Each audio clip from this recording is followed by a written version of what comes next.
Evening, boys and girls. Massive news, big news, huge news. The new channel is now up and running. The car channel is up and running. Finally. But it hasn't been plain sailing, and it's still not plain sailing. It's really bugging the hell out of me. Cheers. The issue is, well, as you can see, I've got two external hard drives. Now I had, a blue one. Now, because I have issues with technology, I'm as technologically advanced as concrete, I don't rely on one thing to back files up, and I really don't get on with the cloud. I've got quite a bad internet connection, so putting gig or terabytes of data into the cloud it's not possible where I live. And I don't trust it anyway. Well, the problem is that I've got this one is all the stuff ready to go. It's a 2 terabyte hard drive. It's only got about 4 edits on it so far. But this is all the stuff that's ready to be uploaded. Lovely jubbly. This, 2 terabytes again. As you can probably tell, slightly older. This one has, well, this has got about 1.8 terabytes of stuff on it. Stuff to edit, part edits, you know, that kind of stuff. Now, you might think, you've made 1.8 terabytes worth of footage?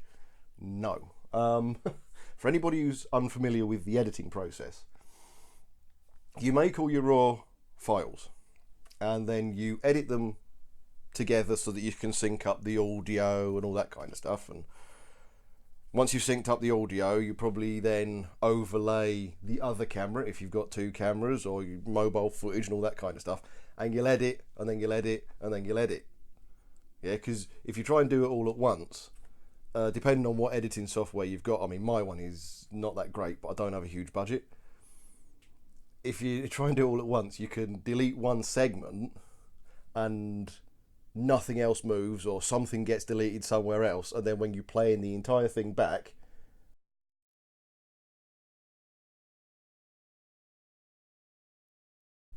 the audio disappears completely and you don't know what's going on. I had to do that, I'm sorry. But yeah, like I was saying, I had a blue one of these, and that had some other footage on it. The blue one broke. And that had a number of raw files on that hadn't been touched yet, which is really annoying. I mean, really aggravating. Because I got the Jag done. Obviously bought the Jag, went to see Gary, got all that little bit done. And you've seen a snippet or two with me and Gary on this channel anyway.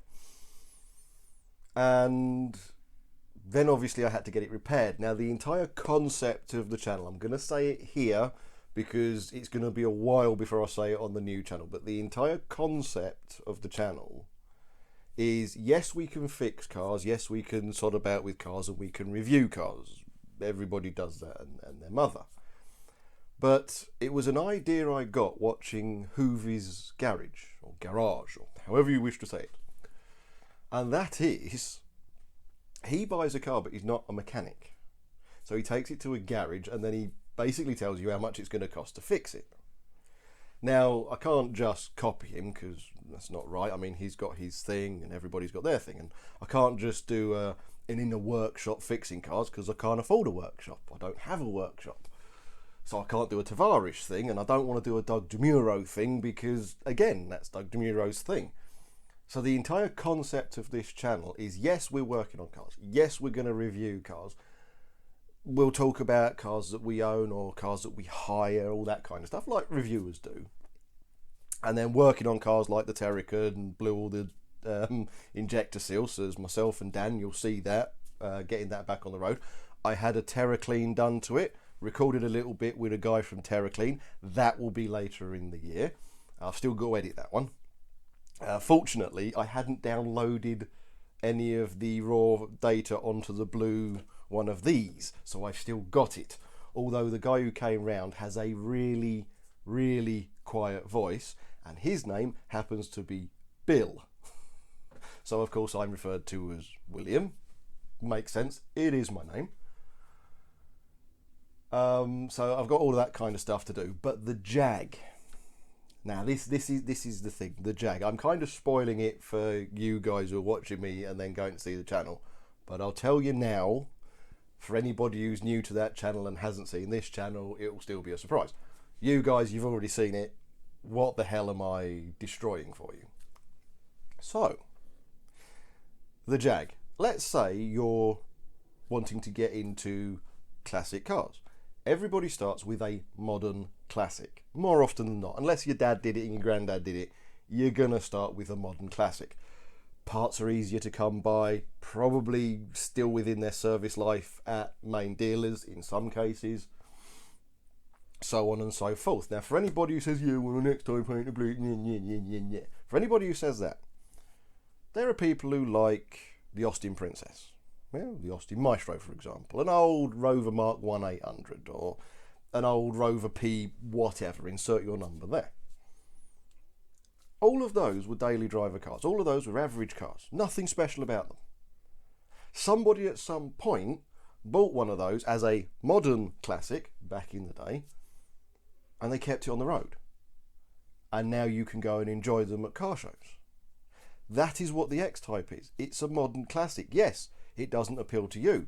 But somebody who, I don't know, is 17 or 18 at the moment, well, that's literally from the year they were born. That to them is going to be a classic.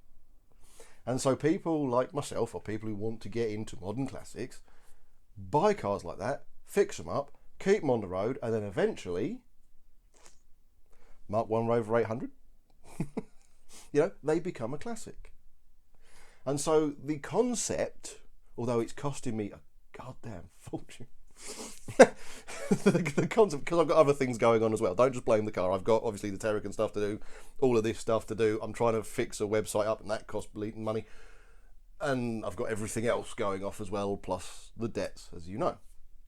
But the concept for the Jag is that I'm buying it, and I'm not working on it myself. I'm taking it to a local garage. Now, initially, the garage was, yeah, you can do a bit of filming whilst you're down here, and I was thinking, brilliant, get in, done. I was thinking, brilliant. And then they had a fire. And their entire unit, which was fortunately the end unit, was absolutely destroyed. Now, a company a couple of units down was actually moving round to a bigger complex and let them move straight in and keep their business going. They shared the unit for a while, and now they've got basically a double unit from a single unit. So they're happy. But their original garage, completely destroyed. I mean, gutted to buggery. And of course, health and safety became a bit of a thing, and I'm not allowed to film in there now, because obviously if something goes wrong after their fire, they're a bit, as you can probably imagine, they're a bit nervous. And I wouldn't be covered by insurance, so, there's that. And again, well, we've got a bigger garage now, so we've got 3 or 4 customers' cars inside instead of 1 or 2. They've got more cars in there, so there's more chance of me getting somebody's customer's car, and he might or she might have an issue with it, yada yada yada, whatever. So all the excuses, I can't film there. But I'm still using the garage, and like I said, everything I get done to the Jag, I'm paying for, average standard garage rate style thing. Of course, depending on where you are in the country, depends on the hourly rate they charge labour and so on and so forth. But it gives you an idea of how much one of those would cost if that's what you want to buy. Because there's been a couple of people who've messaged me since I've had X-Types. And they've said, I've always thought about getting an X-Type. It's just, are they really money pits? Well, if you're going to get a classic, a modern classic or an actual classic or a fun car, they're all money pits. Okay? Buy a brand new car. Okay? I've got the i30, had it since it was new. 300 quid a month, or 298.72 a month for 5 years. You add that up, it's over 18 grand for a car that's 14 grand.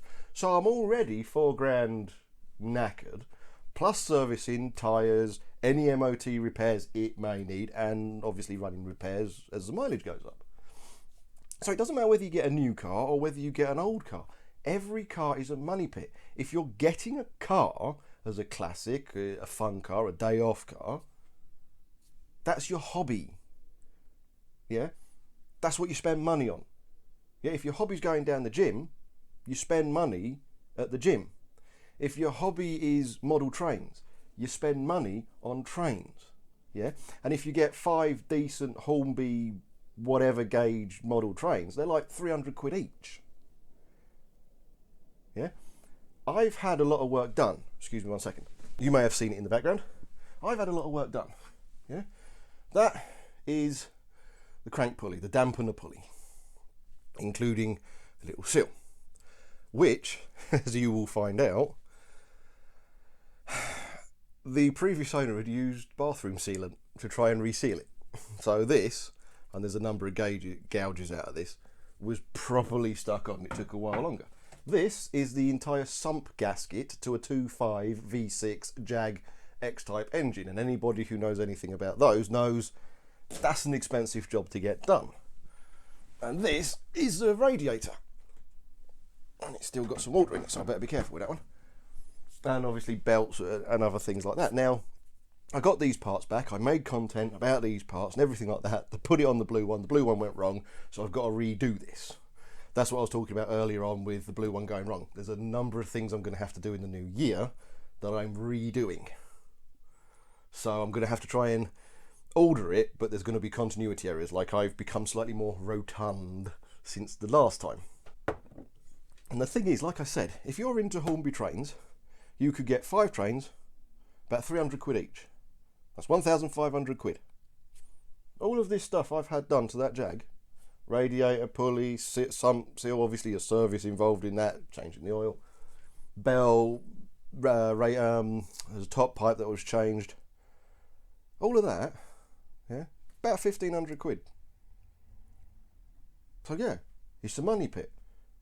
But so's a model train collection. It's your hobby. Yeah, my hobby is shooting. You can buy guns that cost roughly the same as the average person's first home. Yeah, that's the point. So that's kind of the concept of the channel. It's tackling the myths of, oh well, it's a money pit. Yeah, if it's your daily driver, but if it's a fun car, a hobby car, a classic car project, that's what it's supposed to be. That's what it's always going to be.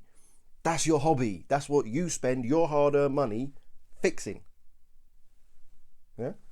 And so I thought I'd take it down and go through all the costs. Now, I've given you a rough figure of how much this cost, around 1,500.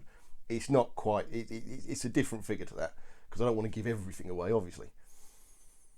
But yeah, I've had a lot of work done, and unfortunately, like I said, because of the blue hard drive, I'm now going to have to redo some of that in the new year. So what I've done is I've changed the initial concepts of uploading timelines for the channel. I was going to try and do one every 2 weeks. Okay, 26 uploads a year, nice and easy. Because of the catastrophe with the blue one, and losing certain files, and the annoying thing is that I've got some raw files on the D drive on my laptop, I've got some raw files obviously on this, and I had some raw files on the blue one. I was putting them wherever I could at the time. Usually it was whatever was closest to hand, and if these weren't close to hand, it went on the D drive. But there wasn't any kind of method in this. So as I'm going through the arc of the things like we work with the Terrican, or work with the Jag, or stuff with Jamie with the Aston, and at some stage this year it'll be the R8. He's just been very busy this year with his business, his investment stuff. Simon, bits and bobs with Simon. I mean, Simon's, I need to get him in here and have a chat about that, because a few things have occurred for Simon, and I'm not talking about without him here. But I'm having to go through the arc and then go, oh, right, that's missing. Right, I've got to redo that. So I'm going to be uploading once every month. At the beginning of every month, one a month. So that's only going to be 12 in the first year. Hopefully at the end of that time, I can do one every 2 weeks. But I'm going to be doing one every month. It gives me time. I've got 7 that I know that I can do, and they're in the arc. There is 1 I've got to make, so that'll be 8 months. That is this, the stuff with the radiator, the pulley, the sump gasket, how much the Jag actually cost to fix. So I've got to redo that. I've got a little trundle up to Yorkshire in the Jag done. I've obviously got the introduction of the Jag with Gary done, so on and so forth. Got the Aston Martin thing done. That took a lot of work because it was our first one. It was our first upload. And nobody, none of us really knew a kind of direction to go. We knew what we wanted to do, but we didn't really know the direction to do it. And I was at the time testing my microphones in my cars. Well, I don't know whether you're aware of this, but a V8 Vantage is a little bit louder than an i30 on the interior. And the microphone worked fine in my i30, it worked absolutely fine in the Terrican, it worked fine in the Lexus when it was on one of the air vents. So it got both of us. In the V8, boy is there a lot of background noise, so I've had to bugger about with that, and some of the audio was unusable, so I had to go to the camera audio, so that's a bit iffy. And I've had to cut it right down. There was about 3 hours of footage. You can't do that as an upload. So I've changed it from what we were doing, where he was driving it, talking about his car, and then I got to drive it and talk about it from a new guy's perspective, and maybe throw up some things he hadn't thought to cover. I've changed it from that because that just went on, like this upload. I've changed it to an interview with a V8 Vantage owner. And it's basically just him. We go for a drive in it, he talks about it, he walks around the outside, talks about a few annoyances he's got with it, and then a few niggles on the inside. And that's it. It's about just under 22 minutes, 21:58, because I was finalising the edit last night. That's going to be the first upload. So if you click the link in the description below, to my new channel, that's what you're going to see. And then the next one in February will be introducing the Jag. Like I said, I'm not spoiling anything for you guys. You already know I've been doing it. But the titles might be a little bit, what's it going to be style titles. You already know, new people don't. There you go. But yeah, I thought I would say, like I said, big news. The channel is now up and running. Launched on the 1st of January 2020. Well, to be fair, this is the 31st of December. I'm launching it tonight. You're probably not going to see it till tomorrow anyway, so there you go. It's all lovely jubbly. It's all done. And it's going to be one upload every month. The beginning of the month. I'll try and do it for the first of the month, but remember, I'm a truck driver. I might be away. I might not have the time. But I should, it will be the very first few days of every month. Because I've already got, like I said, I've got 7. I need to do that one to have 8. And then in spring, I'll be doing some other bits and bobs. That'll tide me over to the new year, and hopefully I'll hit the ground running and get my one every 2 weeks that I wanted to do. But there you go. So that's the end of this upload. There's a link in the description. Go on, bugger off, click it, go subscribe. Chop chop. What the hell are you waiting for? See you later. Hopefully you had a happy Christmas and have a good new year and new decade. See you on the new channel.